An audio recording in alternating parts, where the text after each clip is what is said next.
বই মানেই বই শুধু নয়, বই মানেই আলো, এক নিমিষে দূর করে দেয় অমানিসার কালো। দর্শক, বই আমাদের মনের কালো দূর করে, সমাজের কালো দূর করে। বই নিয়ে আয়োজন অমর একুশে বইমেলা। বইমেলা প্রাঙ্গণ থেকে আপনাদের সবাইকে শুভেচ্ছা জানাচ্ছি আমি ইকবাল খন্দকার। শুরু করছি আমাদের প্রতিদিনকার আয়োজন আলোঘর প্রকাশনা বইমেলা প্রতিদিন। আপনারা যে যেখানে বসে আমাদের আয়োজন দেখছেন সবাইকে আমন্ত্রণ আগামী কিছুটা সময়ে আমাদের সঙ্গে থাকবার জন্য। আপনারা জানেন এই অনুষ্ঠানে আমরা লেখকদের সঙ্গে কথা বলি, প্রকাশকদের সঙ্গে কথা বলি, পাঠকদের সঙ্গে কথা বলি, আর দিয়ে থাকি নতুন বইয়ের খোঁজ খবর। আজও এর ব্যতিক্রম হবে না। চলুন তাহলে মূল আয়োজনে প্রবেশ করি। তার আগে বলে নিই, আলোঘর প্রকাশনা দিশা পরিচালিত একটি সামাজিক উদ্যোগ।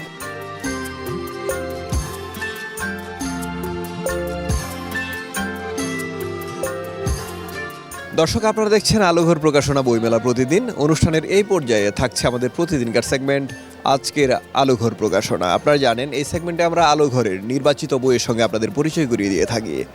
আজ পরিচয় করিয়ে দেব 5টি নির্বাচিত বইয়ের সঙ্গে। প্রথমে হাতে নিলাম যে বইটি, এই বইটির নাম বহিরাগত। এই বইটির রচয়িতার নাম জাকির তালুকদার। জাকির তালুকদারের লেখা বহিরাগত এই বইটি আপনারা সংগ্রহ করতে পারেন আলোঘর প্রকাশনা থেকে। এবার আমি যে বইটি হাতে নিলাম এটি একটি ক্যারিয়ার বিষয়ক বই, ক্যারিয়ার কারিশমা, নাজমুল হুদা। বইটির রচয়িতার নাম ক্যারিয়ার কারিশমা, সাফল্যের 7 পাঠ পুরো নাম এই বইটির। আপনারা যারা ক্যারিয়ার নিয়ে ভাবছেন কিভাবে নিজেকে সমৃদ্ধ করবেন, কিভাবে সামনে এগিয়ে যাবেন, তাদের জন্য এই বইটি। এবার যে বইটি হাতে নিলাম এই বইটির নাম স্টিফেন হকিং, এক মেধাবী বিজ্ঞানীর বিস্ময়কর জীবন। বইটির রচয়িতার নাম তানিয়া তাহমিনার লেখা এটি একটি জীবনী বই স্টিফেন হকিংয়ের। আপনারা যারা জীবনী পছন্দ করেন, বিশেষ করে বিদেশি লেখকদের, বিদেশি মানুষদের, বিদেশি বিজ্ঞানীদের, তাদের জন্য এই বইটি। এবার হাতে নিলাম আরও একটা জীবনী গ্রন্থ। তিনি বিদেশি মানুষ নন, বিদেশের কেউ নন, আমাদের জাতীয় কবি কাজী নজরুল ইসলাম। জীবনী গ্রন্থ, বইটির রচয়িতার নাম সুলতানা লাবুর লেখা এই বইটি আপনারা সংগ্রহ করতে পারেন। যারা কাজী নজরুল ইসলাম সম্পর্কে বিস্তারিত জানতে চান, তার জীবন সম্পর্কে অবগত হতে চান, তাদের জন্য এই বইটি। সবশেষে হাতে নিলাম যে বইটি, এই বইটির নাম বিশ্বখ্যাত 51 চিত্রশিল্পী। বইটির রচয়িতার নাম আন্দালিব রাশদি। আপনারা যারা বিশ্বখ্যাত চিত্রশিল্পীদের সম্পর্কে জানতে চান, তাদের জন্য এই বইটি। একজন শিল্পী না, 51 জন শিল্পী। দর্শক, আজকের আলোঘর প্রকাশনার এই যে বই পরিচিতি, এই অংশটুকু শেষ করছি। কিন্তু বইমেলায় আমরা ঘুরবো, নানা আয়োজন আছে আরও, সে পর্যন্ত আমাদের সঙ্গেই থাকবেন। আর বইমেলায় আলোঘরের স্টল নাম্বার 508, 509, 510 আপনারা আসবেন। আলোঘরের বইগুলো তো নিয়ে যাবেনই, আর বইমেলায় ঘুরে ঘুরে নানা রকম বই কিনবেন।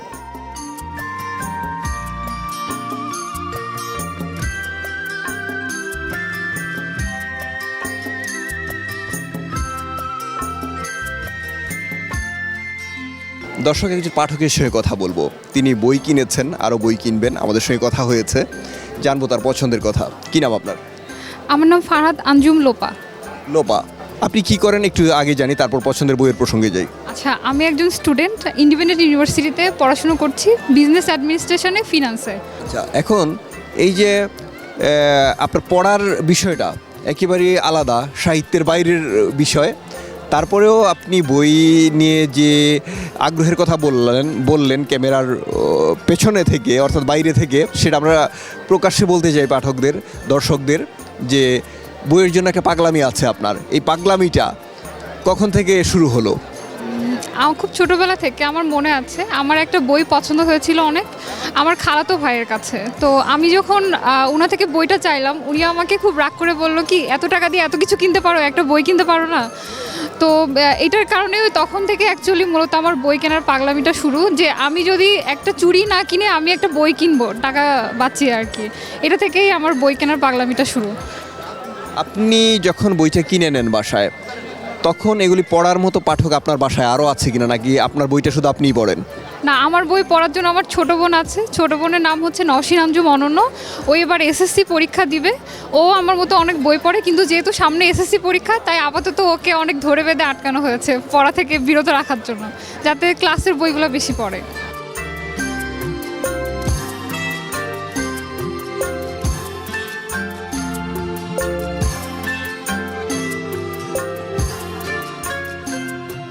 দর্শক, আমার হাতে যে বইটি আছে বইটির নাম নকিপুরের নেকড়ে। বইটির রচয়িতার নাম রবিউল কমল, তার সঙ্গে কথা বলবো। কমল, কি ধরনের বই এই? এটা ভাইয়া কিশোর রহস্য থ্রিলার। রহস্য থ্রিলার। আপনার আরও বই এসেছে শুনেছি, কি কি বই আসলো? পাঞ্জেরি থেকে আসছে একটা শিশুতোষ গল্পের বই, বাতিঘর থেকে একটা কিশোর উপন্যাস আসবে, এখন আসেনি। আর কথা প্রকাশ থেকে 2টা আসার কথা আছে, ওটাও চলে আসবে খুব শিগগির।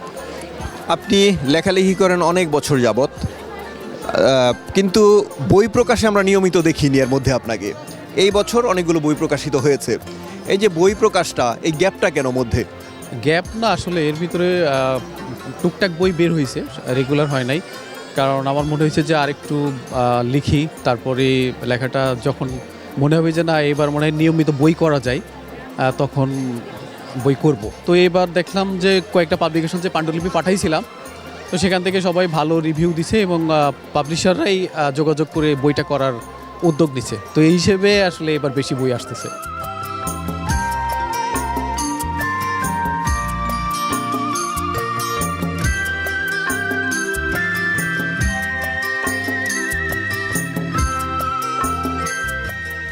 দর্শক, আমরা পাঠকের সঙ্গে কথা বলবো। আমার পাশে বেশ কজন পাঠক আছেন, জানবো তাদের পছন্দের কথা।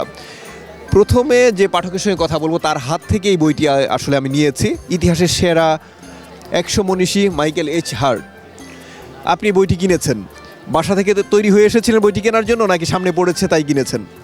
হ্যাঁ, আমি এটি বাসা থেকে প্রিপেয়ার হয়েছিলাম যেটি কিনবো। কি করেন আপনি? আমি একজন স্টুডেন্ট, কোথায় পড়াশোনা? Gazaria Kalimullah college, inter first mediate. আচ্ছা, আপনার বইটা একটু ধরেন, একটু কথা বলি। আপনার হাতে বই দেখা যাচ্ছে অনেকগুলা, বের করতে হবে না। কি নাম? কামরুন নাহার। কামরুন নাহার। এই যে বই কেনা তাও এরকম দল বেঁধে এসে, এটা একটা পারিবারিক শিক্ষার দরকার হয়, অথবা স্কুল বা কলেজ অথবা শিক্ষা প্রতিষ্ঠানগুলো থেকে একটা শিক্ষার দরকার হয়। কে বলে বই কেনার জন্য, শিক্ষকরা নাকি বাড়ি থেকে? 2 জায়গা থেকেই বলে, কিন্তু এখানে শিক্ষকের অবদান বেশি। আমরা শিক্ষকের সাথেই এসেছি এখানে। আচ্ছা, নামটা জানবো? নির্ঝরা। আচ্ছা, এই যে বই কেনা, সবার হাতে বই আছে, আপনার হাতে কিন্তু নেই। যে আমার বই এখানে আছে। আপনার এমনিতে কি ধরনের বই পছন্দ? আমার অনেক শিক্ষণীয় বই পছন্দ। আপনার সঙ্গে কথা বলে শেষ করি, একটু বইটা দেখি আমার হাতে দেবেন। কাঞ্চনপুরের মেয়েকে আপনি নাকি? না, শাহিন আহমেদ। আপনার কি নাম? আমার নাম হচ্ছে লাবণ্য ভৌমিক। এই যে বইটা কিনেছেন, লেখককে চেনেন, এই জন্য কিনেছেন? হ্যাঁ হ্যাঁ, চিনি। এই যে লেখককে চেনার বিষয়টা, লেখকের লেখা সম্পর্কে জানা যায় যদি তাকে চেনা থাকে আগে থেকে। আপনি তাকে কতদিন ধরে চেনেন বা লেখা সম্পর্কে কতদিন ধরে জানেন? আমি প্রায় ওনাকে 2 বছর ধরে চিনি। আমি গুগলে অনেক সার্চ করেছি, ওনার বইটা দেখেছি, ওনার সম্পর্কে অনেক তথ্য জেনেছি যে অনেক ভালো লেখেন। সেজন্য বাড়ি থেকে প্রিপারেশন নিয়ে এসেছি। আজকে যদি বইমেলায় আসি, ওনার বইটা আমি কিনেই নিয়ে যাব। সেজন্য এই বইটা আসলে কেনা।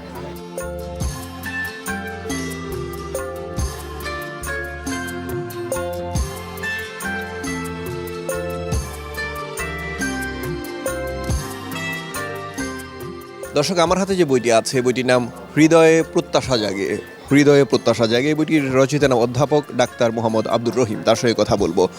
এই বইটি সম্পর্কে একটু জানবো। হৃদয়ে প্রত্যাশা জাগে এই বইটি আমার এবার 9টি বইয়ের মধ্যে প্রথম কাব্যগ্রন্থ। এই বইটি আমার বইয়ের সংখ্যা হচ্ছে 9টি।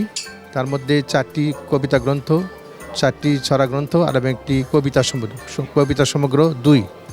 এই বই এখন হৃদয়ে প্রত্যাশা জাগে, এটি একটি কবিতা গ্রন্থ।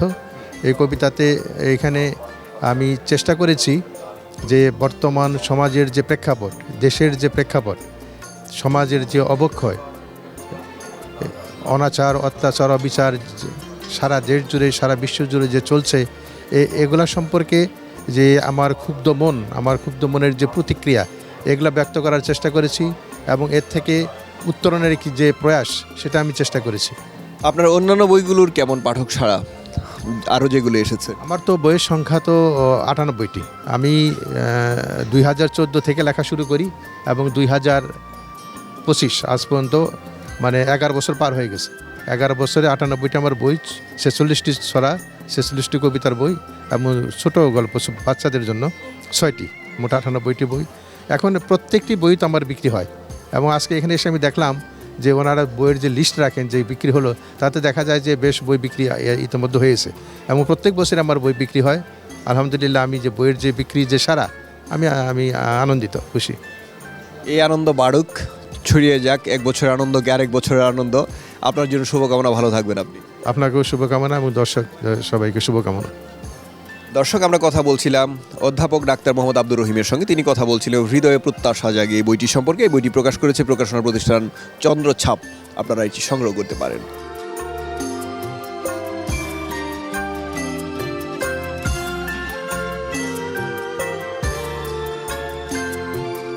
দর্শক, আমরা বইমেলার মাঠে আছি বইয়ের মানুষদের সঙ্গে, আর আছি আলোঘর প্রকাশনা বইমেলা প্রতিদিন এই অনুষ্ঠানের এই পর্যায়ে ছোট একটা বিরতি নিয়ে নেব। বিরতির পর আরও কিছু আয়োজন আছে, সেই পর্যন্ত আমাদের সঙ্গে থাকার অনুরোধ করছি।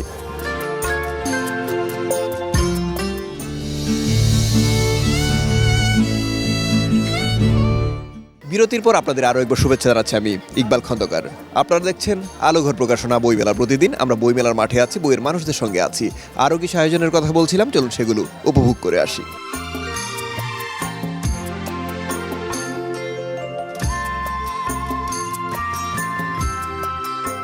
দর্শক, আমার হাতে একটি বই আছে। বইটির নাম এক কিশোর মুক্তিযোদ্ধা। বইটির রচয়িতার নাম সৈয়দ নুরুল আলম। তিনি আমার পাশেই আছেন, তার সঙ্গে কথা বলবো। এক কিশোর মুক্তিযোদ্ধা, বুঝতে পারছি যে মুক্তিযুদ্ধের বই, তবু আপনার মুখ থেকে একটু শুনবো। আসলে আমাদের স্বাধীনতা যুদ্ধে সব শ্রেণীর মানুষই অংশগ্রহণ করেছে। হ্যাঁ, আমরা হয়তো জানি ছাত্র, কৃষক, সব জনতা এই যুদ্ধে অংশগ্রহণ করেছিল। তা আমাদের কিশোর যে বালকরাও কিভাবে তারা মুক্তিযুদ্ধে অংশগ্রহণ করেছে তারই পটভূমিতে আমার এই উপন্যাসটা লেখা। 14 বছর একটা বালক, সে সাইকেলে চড়ে সংবাদ এক জায়গাতে এক জায়গায় নিয়ে দিত, এইভাবে সে অংশগ্রহণ করেছে, সেই বিষয়টা আমি তুলে ধরেছি। আচ্ছা, এখন মুক্তিযুদ্ধের গল্প, উপন্যাস, সেটা বানিয়ে লেখার জিনিসটা, অন্তত একটা গল্প থাকতে হয় যেটা সত্য, একটা ঘটনা থাকতে হয় সত্য, তারপর যতটা সাহিত্য যোগ করতে হয়। এই গল্পটার সত্যতা কতটুকু, অর্থাৎ এই গল্পটা কোথাও ঘটেছে বা এই ধরনের ঘটনা কোথাও ঘটেছে, এরকম কি না? আসলে ঠিকই বলেছেন, বাস্তবতা সাথে যুক্ত আছে এই কাহিনীটা। আমার বয়স তখন 14 ছিল। এইখানে যে নায়ক, সে আমি, অপরন্ত আমি চলে আসছি এখানে। আমি আমাদের যেভাবে যুদ্ধটাকে দেখেছি, আমাদের বাসায় যে মুক্তিযোদ্ধারা এসে আশ্রয় নিচ্ছে, অস্ত্র রেখেছে, তারপরে তাদের সাথে আমি খুব কাছে থেকে দেখেছি, এই বিষয়গুলো আমি এখানে তুলে ধরেছি। আপনি যেটা বললেন, আসলে বাস্তবতার ভিত্তিতে এটা লেখা। প্রকারান্তে আমি এই নায়ক এখানে।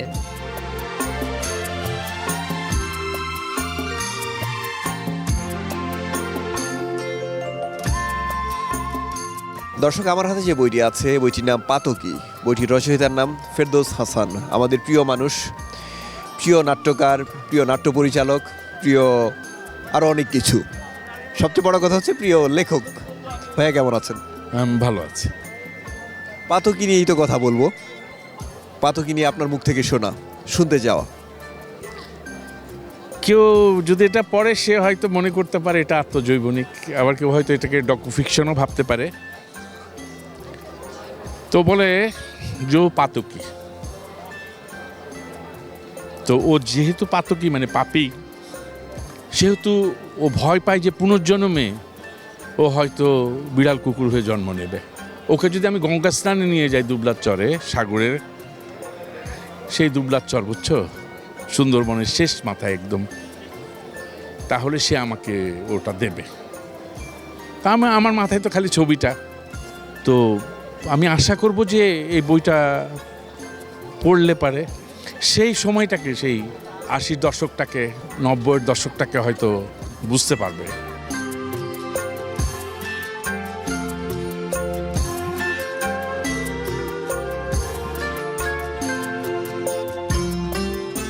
দর্শক, আমার হাতে যে বইটি আছে, বইটির নাম শুনতে কি পাও। বইটির রচয়িতার নাম নাসিমা খান বকুল। তার সঙ্গে কথা বলবো। শুনতে কি পাও কি ধরনের বই? এটি একটি কবিতার বই। তো কবিতায় সমসাময়িক বিষয়গুলো এসছে, আমাদের বাংলাদেশের ইতিহাসের কিছুটা যে নতুন প্রজন্মের কাছে কতটা অনুরণন হয় সেই বিষয়গুলো আছে। জুলাই মাসে যে একটা সময় গেছে সেই সময়কে ধরে কিছু কবিতা আছে এবং তার পরবর্তীতে কি হতে পারে সেই আশঙ্কার কথাও সেখানে একটুখানি উল্লেখ করা ছিল, সেটা সময় বলবে। সে সময়ে বেশ কিছু কবিতা আছে। তাছাড়া মানবিক বোধের যে মানুষের যে ভেতরের অন্তদ্বন্দ্বের যে বিষয়গুলো সেগুলো নিয়ে কবিতা আছে, প্রেমের কবিতা আছে, অনেক ধরনের প্রেমের কবিতা আছে। এই বইটিতে আমি সর্বমোট 50টি কবিতা রেখেছি এবং বিভিন্ন ধরনের কবিতা রয়েছে। কেউ চাইলে একটু দীর্ঘ কবিতা এবং ছোট কবিতা, খুব সহজ ভাষায়ও বেশ কিছু কবিতা লেখা হয়েছে। মানুষ যদি আমি আমার জায়গা থেকে বলতে পারি অন্তত যে পড়লে ভালো লাগবে।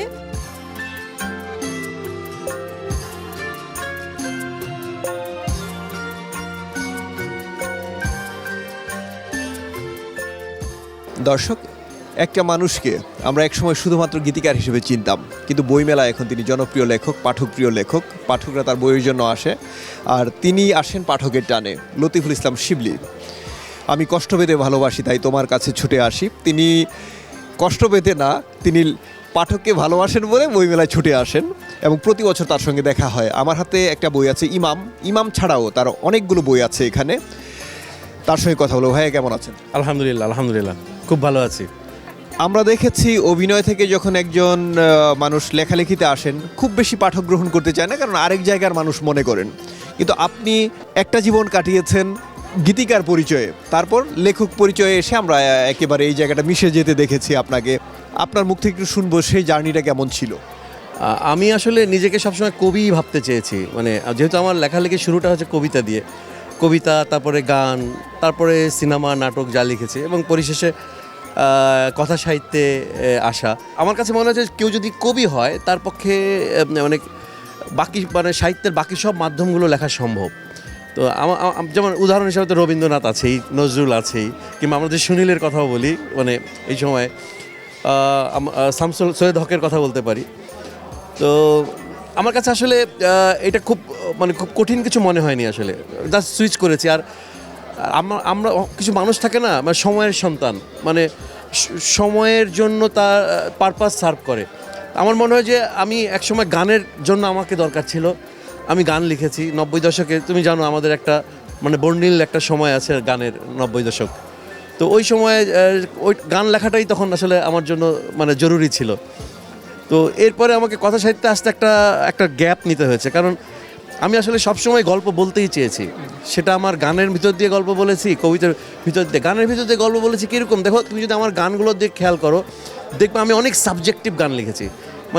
টিপিক্যাল বাংলা গানের মধ্যে যে ঘুরপাক খাওয়া আমি তুমির মধ্যে, আমি ওটার মধ্যে কখনোই ছিলাম না। আমার গান হচ্ছে জেল থেকে বলছি, পেশাদার খুনি, মন্নান মিয়া, তিতাস মলম, বন্দি জেগে আছে, subjective, very subjective, unusual. Bangla গানে এগুলো ভাষা আসলে আমি বলবো তখন পর্যন্ত এগুলো আসলে খুব বেশি প্রচলিত ছিল না, গান হিসাবে আসার জন্য।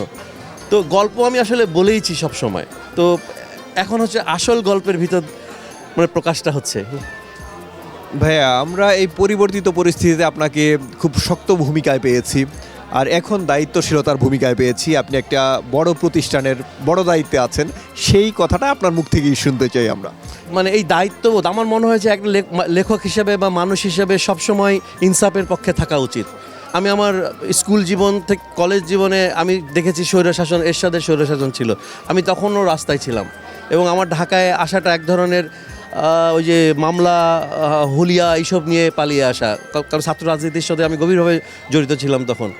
এরপরে তো এই পরিণত বয়সে এসে দেখলাম একটা বিশাল মহিরুহের মতো এক ফ্যাসিবাদ এসে পুরা বাংলাকে, আমাদের দেশকে গ্রাস করে রেখেছিল। তো আমি ডে 1 থেকে আমি আসলে এর বিষয়ে এই তাদের এই অন্যায় অন্যায্যতার বিরুদ্ধে আসলে ভোকাল ছিলাম। তো এবং সেটা তো আমরা জানি, আমরা সবাই 16 বছরের একটা খুবই পঙ্কিল একটা প্রতিকূলতা পেরিয়ে আজকের এই বিজয়। তো যাই হোক, এই সব কারণেই হয়তো যারা এই দেশের বিপ্লবী গভর্নমেন্ট যারা ফর্ম করেছে, তারা হয়তো মনে করেছে যে আচ্ছা নজরুল ইনস্টিটিউটের দায়িত্বর জন্য হয়তো আমাকে ফিট মনে করেছে। কারণ আমাকে যখন অফারটা করা হয়, আমার প্রথম কথাই ছিল আমি এটার জন্য ফিট না। তখন আমাকে ফোনের অপর প্রান্ত থেকে বলা হলো, না, আমি আপনার লেখালেখি পড়েছি, আপনি এই পোস্টের জন্য আপনিই ফিট। তো তো আমার এটা মনে হয়েছিল যে এটা আমার জন্য এক ধরনের সার্টিফিকেট। এই প্রতিষ্ঠান নিয়ে আসলে খুব বেশি কিছু কাজ করা হয়নি, এবং এটারও একটা পলিটিক্যাল কারণ ছিল।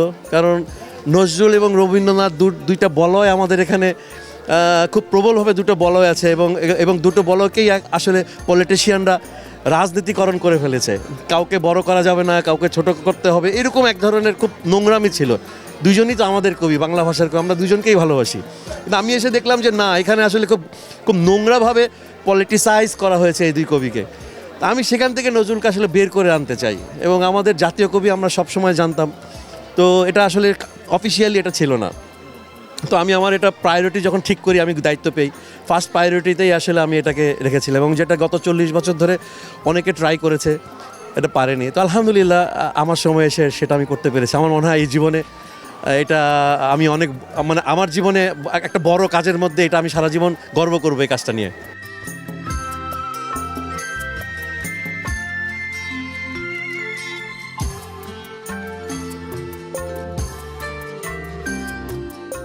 যেখানে বই আলো ছড়ায়, যেখানে বই সৌরভ ছড়ায়, সেই বই মেলায় ছিলাম এতক্ষণ, ছিলাম বইয়ের মানুষদের সঙ্গে, আর ছিলাম আলোঘর প্রকাশনা বইমেলা প্রতিদিন এই আয়োজনে। আজকের মতো শেষ করব অনুষ্ঠান। আগামীকাল ঠিক এই সময়ে আবার হাজির হয়ে যাব আমি, ইকবাল খন্দকার, আর শুরু হয়ে যাবে এই আয়োজন। আলোঘর প্রকাশনা দিশা পরিচালিত একটি সামাজিক উদ্যোগ। দর্শক, আপনারা বইমেলায় আসবেন, বইয়ের কাছে থাকবেন, বইয়ের মানুষদের সঙ্গে মিশবেন। আশা করছি তাতে আপনি আলোকিত হবেন, আপনার মন আলোকিত হবে। দর্শক, আমাদের এই অনুষ্ঠানটি পুনঃপ্রচার হয় রাত 12:30টায়, আর প্রচারিত পর্বগুলো দেখা যায় জিটিভির ইউটিউব চ্যানেলে। সবাই দেখবেন আশা করছি। বইমেলায় আসবেন। আল্লাহ হাফেজ।